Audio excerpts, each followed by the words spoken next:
Outside, the autumn is getting brighter, louder, if anything more resplendently bright.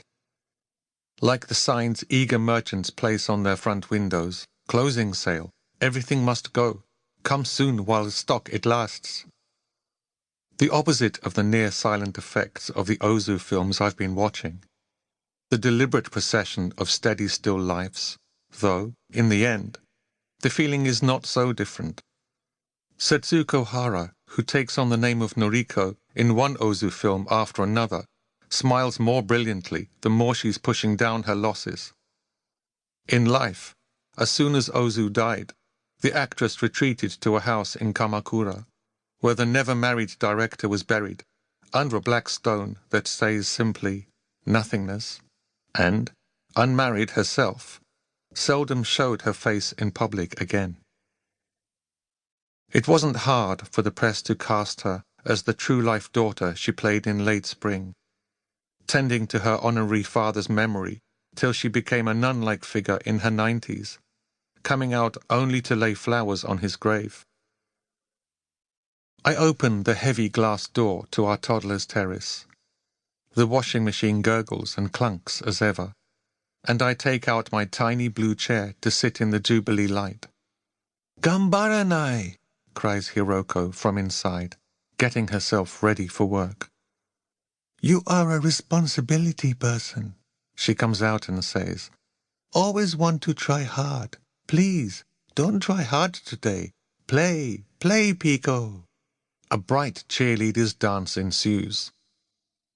When I go to mail some letters 3 hours later, it's to find the makeshift farmer's market up again in the 3-foot space in front of the post office. Small boxes of onions and persimmons, sweet tangerines. A tiny old lady, fumbling with a string bag, shuffles into the place and asks my beloved protector behind the counter, "There are 5 of you here, right?" "5. "Please," she says, and hands over a little bag containing 5 persimmons. Down the street, in the park, 6 old men are sweeping leaves off a path, under the direction of an old woman wearing a black visor to avoid a tan. She looks uncannily like a riot police officer, with rifle raised towards the demonstrators in the street.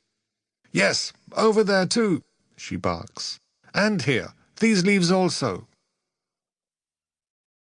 2 grandmothers are on a bench across the green lawn, clucking over the colours. A very old man is leaning against a bench, doing push-ups. Across the street, a taxi has stopped, and a grey-haired woman steps out, very slowly. She gives a deep bow to the driver to bid him depart, but before she walks into her house, bends down to pick up 2, 3, 4 ginkgo leaves to carry inside. I think of my friends in the West and despair of ever being able to convey the bounty of this life to them. They have their own equivalents in every case, but the details of mine would make no sense to them, as if delivered in some version of Japlish. Some of them have grown used to the same rhapsodies every year. My words and excitement barely alter, and simply assume that I'm drunk on the foreign substance of exoticism, or lost in some paradise in my head.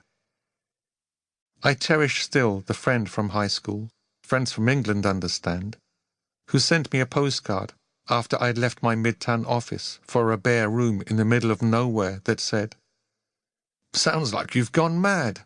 Well done." "Don't you get bored?" the occasional new acquaintance asks, and I think about the light changing with every second at times, as new conditions appear and disappear with every week. Working 4 blocks from Times Square, where so much was crazily in movement, I barely registered a thing. "Don't you get lonely?"